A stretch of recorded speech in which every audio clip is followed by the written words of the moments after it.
je sais à quel point les gens seront très, très contents si ma vidéo j'imagine déjà vos commentaires les gars. C'est un tournant. Eh oui, un nouveau tournant historique, j'allais te dire dans un certain sens, pour l'histoire récente de l'Olympique Lyonnais. L'actionnaire majoritaire de l'OL depuis décembre 2022, post-ère Aulas, ben, qui était John Textor, a annoncé sa démission. C'est officiel, c'est terminé. John Textor démissionne de son poste de président de l'Olympique Lyonnais et c'est bien Michel Kang, du coup, qui le remplace. Nous en parlerons évidemment après dans la vidéo, mais on doit parler de cette chose qui est folle, qui a conduit, mais vraiment à enfin, qui arrive à la suite d'une situation apocalyptique pour l'OL. Et la question qu'on a se poser, la question que tous les amoureux de Lyon se posent, et même voilà, les suiveurs du football français, est-ce que Lyon va se maintenir en Ligue 1? Et si l'espoir était permis? Alors, je vais encore une fois pas vous vendre du rêve. On va essayer d'énoncer, de résumer les faits, de comprendre la suite parce que bon, quelqu'un va prendre évidemment cette place-là. Cette place-là a été prise du coup par Michel Kang et soyons bien clairs, oui, elle est riche. Elle est riche, si vous pouvez, vous poser la question, elle est vraiment bien plus riche que John Textor, c'est factuel. Bon, on verra un petit peu, quid d'Arès et tout. Encore une fois, c'est des sujets très complexes. Nous ne sommes pas experts financiers, enfin en tout cas, je ne le suis pas, peut-être que vous l'êtes. Même Michel Kang est riche. Elle a une fortune estimée à plus d'1 milliard. J'ai même vu à un moment, 3,5, 4 milliards, mais on est plus proche de quelque chose, on va dire, la fortune de McCourt, vous voyez, à l'OM, 1 milliard, 2, 3, 4 vers ces eaux-là. Bon, c'est, bien plus, que John Textor qui était plutôt aux alentours de 400 millions, je pense, 500 millions. Donc voilà, il faut aussi le dire. Alors est-ce qu'elle à quel point elle va sauver l'OL et elle va, permettre à Lyon de se maintenir? Nous en parlerons un petit peu plus tard dans la vidéo. Mais parlons évidemment d'un homme qui est devenu un mème, j'ai l'impression en France, je sais pas, qui est, ouais, devenu un sujet de pour rire. Mais là, je pense qu'à Lyon, c'est la fête, je sais pas. Dites-moi si vous êtes à Lyon, comment c'est dans les rues? Est-ce que ça célèbre partout? Non, je pense que les rues de Lyon sont désertes parce qu'il fait ultra méga chaud actuellement en France. Je pense qu'il fait chaud, un peu partout. Prenez soin de vous les gars, vraiment. J'espère d'ailleurs que vous allez bien, j'ai oublié de vous le demander, mais vraiment prenez soin de vous. Buvez beaucoup d'eau, surtout si vous sortez. Restez à l'ombre. Bon, voilà, clairement, il fait super chaud. C'est la fête à Lyon, et John Textor, c'est le symbole d'un carnage absolu. Franchement, on en avait parlé évidemment sur, la dernière vidéo où nous avons évoqué l'ensemble de la situation lyonnaise. Je vous remercie d'ailleurs pour, tous vos retours. J'avais, je pense comme 500 commentaires assez hallucinants et vraiment rarement eu, autant de commentaires sur les vidéos et voilà, certains m'avaient, bien réexpliqué un petit peu la chose. Effectivement, c'est aussi un homme très factuellement qui, en fait, bizarre de dire, soit il n'a pas voulu mettre l'argent, dans le sens, bon, c'est un radin, il n'a pas voulu investir sur Lyon, ou soit, il n'est pas assez riche. Mais bon, tu as une certaine fortune, tu dois investir. Je vous le rappelle quand même qu'il y a cette question de multi, propriété. Bon, actionnaire majoritaire de Botafogo, Crystal Palace, même Molenbeek en Belgique. Bon, il a même essayé Everton. Factuellement, il était sur plusieurs plans et ouais, ça me rend un peu triste de dire ça pour les Lyonnais, mais je pense que vous le savez bien, bien mieux que moi au bout d'un moment, vous l'avez senti. Ben Lyon, c'était pas du tout sa priorité, honnêtement. D'ailleurs, j'ai même vu, voilà cet, article un petit peu de Globo, article en portugais évidemment, que OL+ ici retranscrit. J'ai d'excellents partenaires au sein d'Eagle Football Group, des actionnaires qui vont se mobiliser pour gérer des problèmes que, honnêtement, je n'étais pas très doué pour gérer en France. Il a assumé et en fait, c'est très compliqué parce que en même temps, tu as cette idée, peut-être qu'il a une certaine vision, un certain modèle voilà, de ce qu'il imagine du football, mais en France, notamment la DNCG, veut, 2 trucs et en fait, il a pas pu répondre. Alors, certains me diront: «Oui, mais Koro, c'est trop facile de dire ça», parce qu'il était au courant, explicitement, on lui demandait des garanties. Je suis 100 d'accord avec vous, d'où le fait qu'il y a pas 2 milliards de réflexions possibles. Soit, ben, il l'a vraiment, vraiment compris complètement à côté, problème de compréhension extrême, ou soit alors, bah, ouais, j'aime pas trop dire ça comme ça, mais soit, bah, il se fiche un petit peu des Lyonnais. Je sais pas, mais ça a été, très, très chaud et voilà, en tout cas, il a ajouté, en tant qu'investisseur américain, donc il évoque, voilà, sa compréhension du football en tant qu'américain. Le processus d'adaptation au système français a toujours été étrange. OK, mais nous sommes très bien capitalisés. J'ai fait des choses qui ont déçu les autorités de régulation et nous devons y remédier. Bon, on parlera, comme je le disais un petit peu après, de, Michel Kang qui, je rappelle, est également, actionnaire évidemment américaine d'origine coréenne. On en reparlera avec des fonds évidemment bien plus importants. Donc c'était un échec, mais absolu, très, très, très, choquant. Ça, on va parler de ça un petit peu après. Pour vous dire, j'avais même vu, cette news, des investisseurs réclament 80 millions d'euros en plus, hein, à John Textor après la rétrogradation de Lyon en Ligue 2. C'est assez choquant et si Textor ne paye pas ce montant avant le 2 juillet, il y aura des poursuites judiciaires. Enfin, je franchement, je sais pas comment est ce gars dans la tête actuellement, mais ça doit être chaud. Là, il avait dit justement qu'il allait se consacrer et s'intéresser plus à Botafogo. Vous le savez très bien, si vous avez suivi la coupe du monde des clubs, Botafogo a été éliminé en huitième de finale de cette coupe du monde par Palmeiras. Et qu'est-ce qui s'est passé dans la foulée? Le coach a été viré et le technicien portugais, donc l'ancien coach, hein, comment il s'appelle? Renato Paiva, était aux commandes de l'équipe brésilienne seulement depuis le mois de février. Donc là, vous avez un coach qui est là depuis février et qui a été viré 4 mois plus tard. Bon, les amis, voilà, John Textor et Lyon, c'est une histoire ancienne. Je pense, entre nous les gars, que vous ne verrez plus jamais, très probablement, John Textor à Lyon. C'est terminé. En plus, voilà, on a vu, c'est quoi les manifestations? Alors je vous avoue que j'ai pas forcément vu dans le détail, mais je pense et je crois bien que ces dernières heures, alors je m'exprime, il y avait des vraies manifestations à Lyon, devant les sièges, le siège de l'Olympique Lyonnais et tout. Le gars le sait, hein, les gars, c'est il y a un moment, il faut en être conscient. Voilà, il y a un petit peu ce délire, il voulait avoir une bonne vibe. Je pense qu'il y avait vraiment cette idée, voilà, Textor, mettre en confiance. Il avait de l'ambition. Bah, je m'en souviens, vous vous souvenez notamment, ce début de saison: «Ouais, nos ambitions, elles sont importantes. On veut, gagner le titre, machin et tout». Peut-être qu'il y croyait factuellement et il aimait bien jouer aussi de ce rôle-là, tu vois? Un petit peu, voilà, prendre la lumière et mettre en confiance ses supporters. Bon, le problème, c'est que quand tu te moques des gens, voilà, moi, j'aime pas vraiment dire ce genre de choses, mais dans le comportement de ce qu'il a pu montrer, c'est vraiment inadmissible. C'est comme après la réunion avec la DNCG, il te dit: «Ouais, on est très confiant, tout était super bien, machin». 1 heure ou 2 heures plus tard, Lyon en Ligue 2. What is that? What is that? Bref, Lyon en Ligue 2, pour l'instant, c'est toujours la réalité. Potentiellement pire, on l'avait bien évoqué, un dépôt de bilan serait le drame absolu. Bon, avec, cette nouvelle arrivée, peut-être qu'on peut imaginer autre chose, mais pourquoi on évoquait potentiellement pire? Parce que même si la DNCG accepte, voilà, au final, ce réinvestissement par Kang, faut comprendre une chose, la situation de Lyon ne n'est pas viable. Il y a trop, trop, trop d'argent perdu, des dettes absolument énormissimes. Je pense qu'on est pas loin, du milliard de dettes, hein. Je ne sais pas à quel point on est sur des comptes importants, mais à l'époque, on évoquait 505 millions de dettes. Pour moi, on est plus proche du milliard aujourd'hui, que des zéros. Donc c'est énorme, énorme, énorme, enfin, du 0. Vous avez compris que qu'1 million de dettes, on va dire. Donc c'est une situation qui est calamiteuse. Même si Lyon reste en Ligue 1, faudra liquider. On est d'accord? Et je pense qu'elle, elle le sait très bien, surtout si elle a plus d'honnêteté intellectuelle ou quoi. Je vous parlerai, un petit peu de son profil que j'ai évidemment étudié avant la vidéo, qu'on connaissait un petit peu parce qu'elle est, boss propriétaire, il me semble également, mais boss en tout cas sûr et certain de l'Olympique lyonnais féminin qui s'appelle maintenant OL Lyon, je crois un truc comme ça. Mais à part voilà ce changement de nom, on va dire de DA, qui a dérangé certains, c'est quand même quelqu'un de très, très professionnel. D'ailleurs les amis, j'en profite pour vous parler de cette information qu'on m'a évoquée, sous les dernières vidéos, de ma chaîne. Je l'ai vue, ne vous inquiétez pas, on attendait un petit peu d'avoir des mises à jour. Concernant Lyon, je ne peux pas vous faire une vidéo pour, chaque actualité, sinon on s'en sort plus.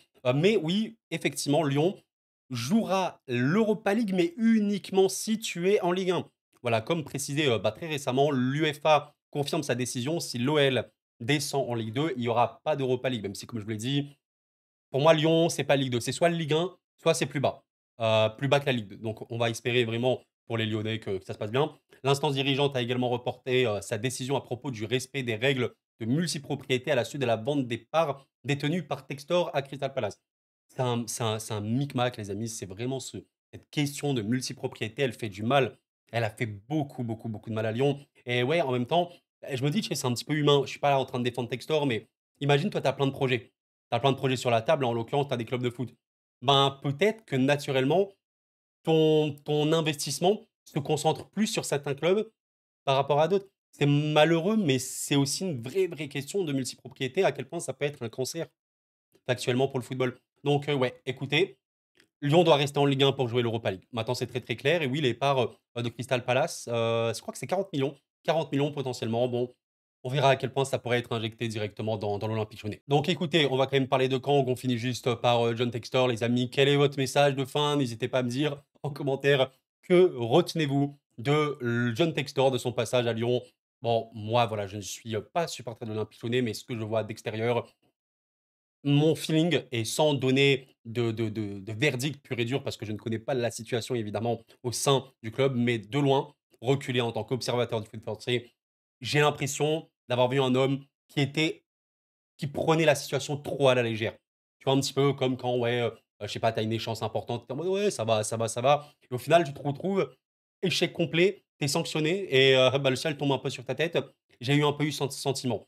Textor à Lyon, ne pas prendre au sérieux Lyon, déjà, l'institution lyonnaise et ne pas prendre au sérieux globalement les instances, françaises, notamment évidemment la DNCG.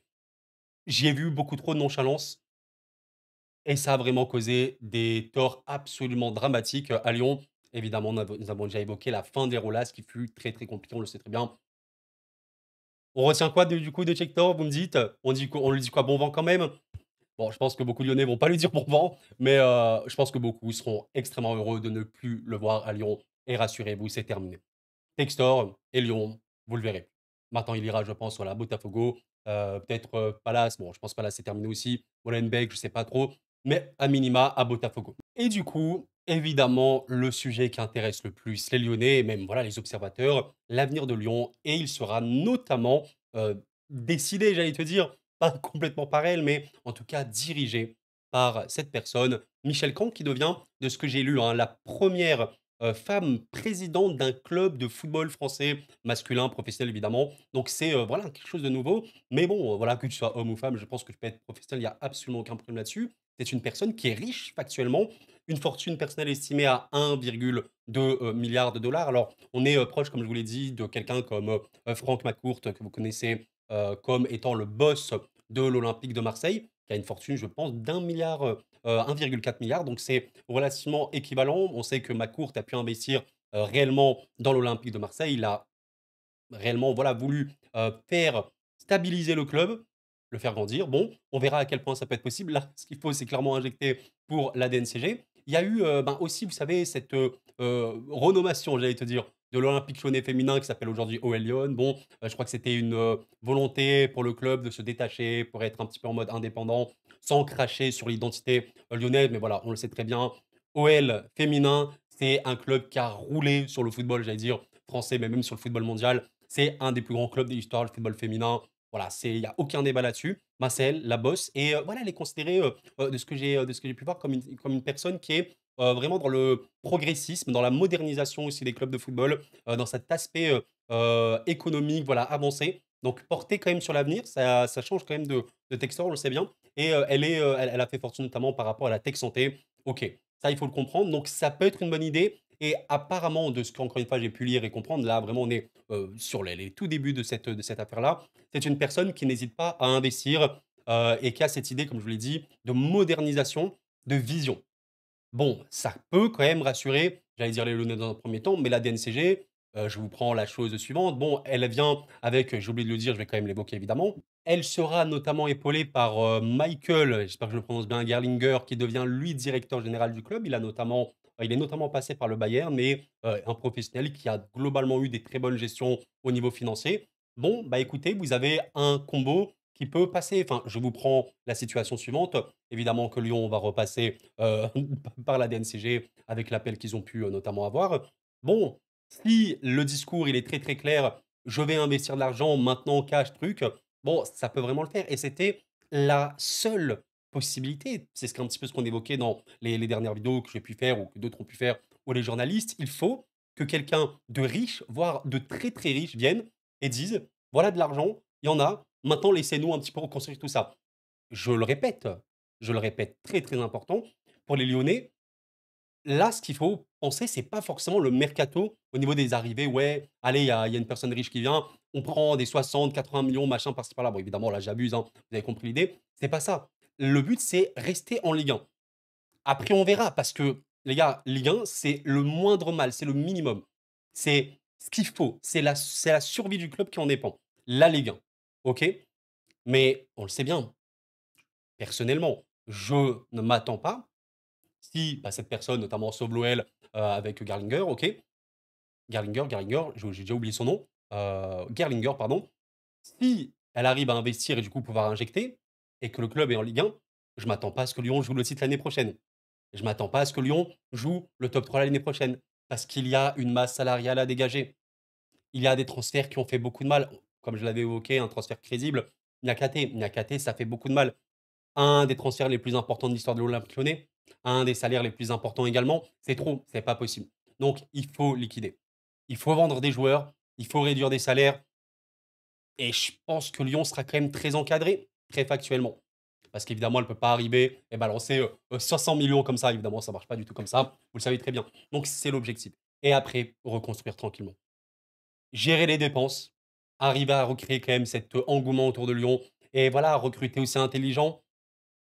Ce sera un moindre mal, parce que là, comprenez une chose, évidemment, on le sait très bien, si Lyon descend en Ligue 2, ce ne sera pas en Ligue 2, ce sera probablement bien plus bas et le temps de reconstruction pourrait être extrêmement long. Enfin, vous l'avez vu avec vous le connaissez très bien, le club rival de l'OL, Saint-Étienne.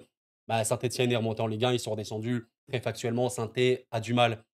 On parle d'un Saint-Étienne qui, à l'époque, était au sommet du foot français, qui a gagné le championnat de France et cetera. On le sait très bien. Bon, aujourd'hui, ils ont beaucoup de mal. Bordeaux, évidemment, un autre exemple. Bref, donc là, il faut se maintenir et on peut, je pense, aller j'allais te dire avoir un espoir. J'ai pas envie de vendre encore une fois du rêve, sincèrement. Si j'étais lyonnais, là, si j'étais lyonnais, je pars du principe que le club, il coule. Mais je vois ça, bon, je me dis: «Textor out», elle a vraiment de l'argent, elle a été responsable, elle a réussi.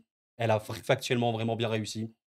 Elle a prouvé, ça a l'air de vraiment d'une personne sérieuse et investie. Je suis en mode j'ai pas envie d'avoir de l'espoir, mais OK, allez, pourquoi pas vivre un petit peu cette histoire. Eh bien, écoutez, les gars, je pense que nous terminons, pardon, la vidéo ici. Je vous remercie d'avoir suivi. N'hésitez pas à la liker, évidemment, ça m'aide énormément. Je termine avec cette photo. Voilà, je pense que ça peut vous faire plaisir. Les supporters lyonnais aimeraient vivre ça, très logiquement, comme énormément de personnes, bah, quand tu supportes un club. Ça, c'est la section évidemment féminine de l'OL qui remporte notamment le championnat de France. On sait que Lyon a exterminé, le championnat de France féminin quasiment tout le temps, vainqueur, vainqueur, vainqueur. Alors, les amis, je vous pose la question, est-ce qu'un jour vous verrez Michel Kang avec les joueurs masculins de l'Olympique Lyonnais en train de porter un trophée? Et pourquoi pas? Et pourquoi pas? Seul l'avenir nous le dira et on sera là évidemment pour en parler. Je vous invite évidemment à me faire vos retours sur ça et n'hésitez pas à m'informer. Si jamais il y a des choses que je ne sais pas, je ne peux pas répondre à tout le monde évidemment, mais j'apprécie beaucoup ces vidéos-là informatives parce qu'on m'apprend aussi beaucoup de choses, extrêmement important pour ma compréhension des situations, bah, du football français. Là notamment, on parle de la situation de l'OL. Je vous ai même pas trop évoqué Eagle, Ares, parce que c'est pas des sujets que je maîtrise de fou, mais Ares, c'est notamment la structure qui a placé Kang, en vérité, à cette position. Évidemment, n'hésitez pas à me développer tout ça et vous abonner, bien sûr, si ce n'est pas fait. On reparlera de tout ça, du football français. On verra bien. La prochaine fois, je pense qu'on parlera de Lyon, ce sera pour savoir s'ils sont en Ligue 2 ou pire, ou s'ils sont officiellement maintenus en Ligue 1. Et si c'est le cas, parce que perso, voilà, je suis un peu détaché de tout ça, mais je veux que Lyon soit en Ligue 1, c'est logique. Perso, j'arrive pas trop à y croire, mais si ça se passe, explosion. Là, c'est vraiment un truc, je pense, ça va vraiment annoncer une restructuration, comme on l'a évoqué, lente, complexe, mais du positif, avec un investisseur qui a de l'argent et qui est responsable. Nous verrons bien, les amis. Prenez soin de vous, en tout cas, c'était Koro. N'hésitez pas à boire beaucoup d'eau, il fait vraiment très, très chaud, et la paix sur vous. Merci à vous, les amis.